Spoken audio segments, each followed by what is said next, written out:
Bigyan natin ngayon ng reaction opinion itong post ni Senator Bato de la Rosa 1 hour ago. Tungkol ito sa desisyon ng Supreme Court na dineclare na unconstitutional ang impeachment case na isinampa ni laban kay VP Sara. Ito, sabi niya, when I move for the dismissal of the impeachment complaint versus VP Sara, I was guided by the Holy Spirit. When the Supreme Court ruled it as unconstitutional, I'm sure they were also guided by the Holy Spirit. The Holy Spirit defeated the forces of evil. Hallelujah. Okay. So matandaanan ko nga nung nanalo yung motion ni Senator Alan Peter Cayetano, nag-post si Senator Bato.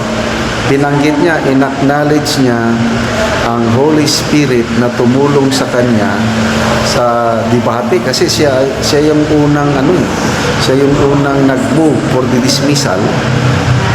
Kaya lang nung nagkainitan na ang diskusyon, nag-motion si Senator Alan Peter Cayetano, minodify lang na instead of i-dismiss kagad, why not ibalik ang impeachment complaint para sagutin ng mga kongresista yung dalawang tanong. Una, yung hindi ba na-violate ng mga kongresista yung 1-year bar rule? Yun ang una. Pangalawa, yung maka-assure ba ang mga kongresista na mai-carry over ito sa 20th Congress? So, ayun, nagbutuhan, nanalo ang motion back to sender. Kaya tuwan-tuwa si Senator Bato at sabi niya kahit hindi ako abogado, lang dahil sa guidance ng Holy Spirit naitawid at maraming bilib na ako sa performance ni Senator Bato sa June 10 na yun. Ang galing.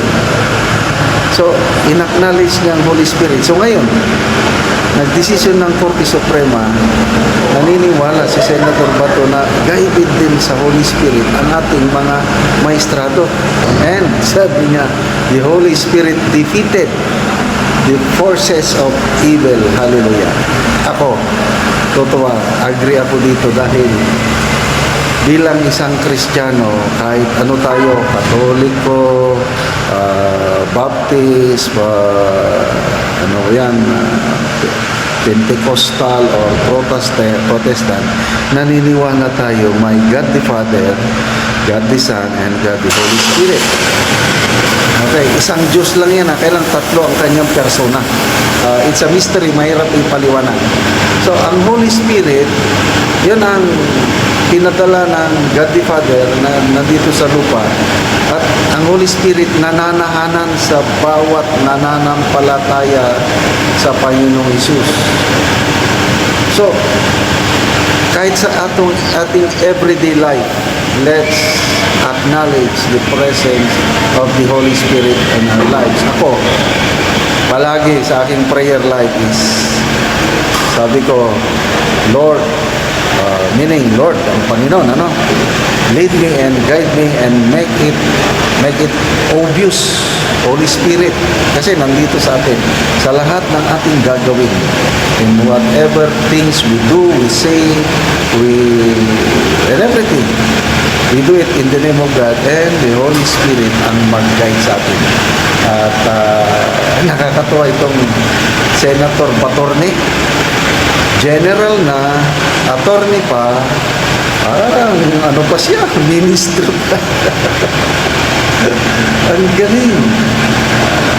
Lalo akong napapabilib dito kay Senator Batorne sa pag-acknowledge niya sa role ng Holy Spirit sa kanyang buhay, lalo na sa impeachment o sa impeachment case nito. Salot to Senator Batorne at okay, magbasa Basa tayo sa mga comments. Amen. Sabi ni Sigfred de los Santos. Amen. Hernando Batumalaki. Dahil nasa panig natin ang Diyos at bayan. Yes. Karen Tauros Mayo. Sabi niya, it sounds like you're deeply rooted in your faith and believe that divine guidance played a role in the outcome of the impeachment complaint against BP Sara. You're interpreting the Supreme Court's decision as a manifestation of the Holy Spirit's will. That's a powerful perspective. Correct, agree ako. Bibihira yung senador na ganyan. Dapat ganito ang ating mga leaders, mambabatas. I-acknowledge mo ang presensya ng Diyos. Kasi without God, we are nothing. So, nakakatuwa ko po kayo, Senator Batorne, na yes, I truly believe Holy Spirit has defeated the forces of evil and they will never win. Nasa pa, if God is with us, who can be against us? So, it's a battle between good and evil ngayon itong pan. So, may hangganan ng lahat. Sabi nga ni PRRD, there will always be a day of reckoning. Matatapos din sila. Maghanda na sila dahil malapit na ang kanilang katapusan. At ipagpatuloy po natin ang pagdarasal. Ako, everyday, pinagdarasal ko si Tatay Digong. Grabe, halos minsan hindi ako makapaniwala, gumaganon na lang ang ulo ko. Bakit ganon nangyari? Parang masamang bangungot, ba't tunay nga nangyari? But acceptance, natanggap ko na yun na ang nangyari at the only thing that we can do is to pray.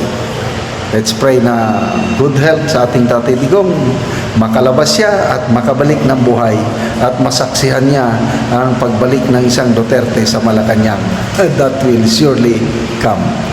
Okay, salamat sa inyong pagsubaybay sa ating channel, mga kaibigan.